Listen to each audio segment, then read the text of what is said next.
Kali ini kami akan membawakan 5 tragedi runtuhan bangunan paling dahsyat yang pernah berlaku di Malaysia.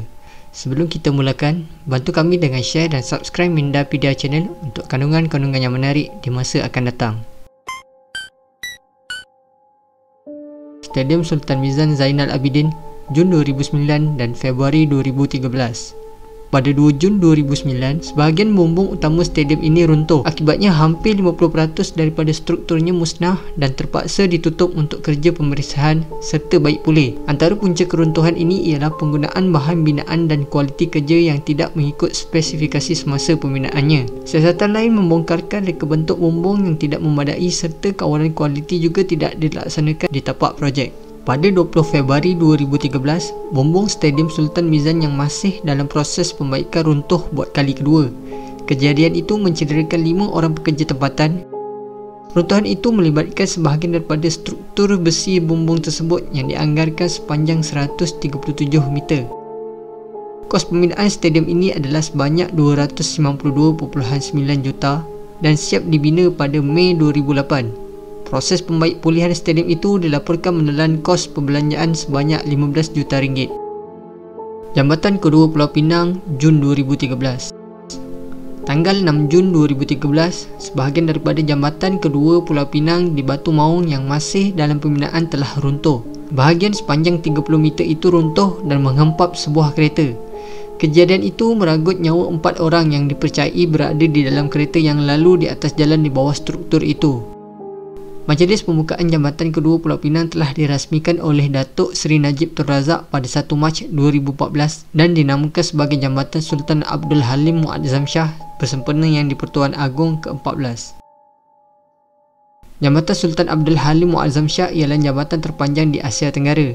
Dengan kos RM4.5 bilion, ia dibina untuk mengurangkan kesesakan lalu lintas di Jambatan Pulau Pinang dan juga memudahkan pengguna dari selatan pulau berkenaan untuk menghala ke selatan semenanjung Malaysia.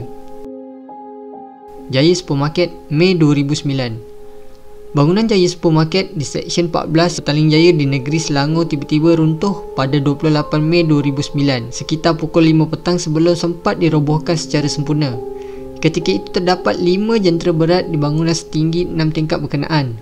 Para pekerja yang terlibat telah memulakan kerja meruntuhkan bangunan itu sejak 20 hari sebelum kejadian malang tersebut berlaku. Struktur bangunan yang runtuh itu adalah 1/3 dari keseluruhan bangunan yang berkeluasan 6,400 meter persegi, meliputi bangunan 10 tingkat yang bersambung dengan bangunan 5 tingkat. Pasukan penyelamat telah menemui 7 mayat, antaranya yang terperangkap di tingkap bawah tempat letak kereta dan tertimbus di bawah jengkaut yang dipandunya. Seramai 2 orang pekerja cedera manakala 4 lagi terperangkap di dalam runtuhan bangunan. Namun, pusat beli belah itu memasuki episod baru apabila ia kini kembali dibuka dengan nama baru iaitu Jaya Shopping Centre sejak April 2014. Malah ia menyaksikan kepulangan 30% penyewa lama ketika era kemasyhuran Jaya Supermarket sekitar tahun 1980-an. Jambatan Terminal Feri Sultan Abdul Halim, 1988. Pada 31 Julai 1988, pengkalan Sultan Abdul Halim runtuh di tepi laut Butterworth, Pulau Pinang, Malaysia. Tragedi yang berlaku sekitar pukul 4.40 petang itu membunuh seramai 32 orang sementara 1,674 orang lagi cedera. Tragedi ini berpunca daripada kesesakan teruk di pangkalan ini iaitu melibatkan sekitar 10,000 orang. Terdapat 2 perayaan serentak melibatkan kaum Cina iaitu Pesta Dewi Kuan Yin di Georgetown yang diadakan 60 tahun sekali dan sambutan ulang tahun gereja St. Anne di Bukit Mertajam. Berlaku pada waktu hujung minggu, Jambatan Pulau Pinang tidak dapat menampung terlalu banyak kenderaan awam. Perkara sama juga dengan pengkalan Sultan Abdul Halim yang tidak mampu menampung serbuan ribuan penumpang. Pelantar feri tiba-tiba patah dan lantai papan turut roboh sebaik penumpang melaluinya. Dinding besi dan bumbung roboh ke bawah. Penumpang bahagian atas mengelongsor dan terhimpit oleh tiang dan pelantar papan. Kenderaan di bawah pula menjadi remuk. Highland Tower, Disember 1993. Siapa boleh melupakan sejarah hitam terburuk negara iaitu Highland Towers, bangunan yang dahulunya tersergap indah di Taman Hillview, Hulu Kelang. Pada 11 Disember 1993, Blok 1 kondominium setinggi 12 tingkat itu tumbang menyembah bumi sekelip mata Selepas 15 tahun ianya siap dibina sekaligus meragut 48 nyawa. Seramai 124 anggota pasukan simpanan persekutuan FRU dan kira-kira 30 anggota tentera dan jurutera dari Kem Batu Cantonment dan Kem Wadi Burn dikerahkan bagi membantu mencari mangsa. Sekumpulan anggota penyelamat Perancis bersama 2 anjing pengesan turut menyertai operasi menggunakan teknologi pengesan degup jantung dan menebuk lubang 4.5 meter ke dalam.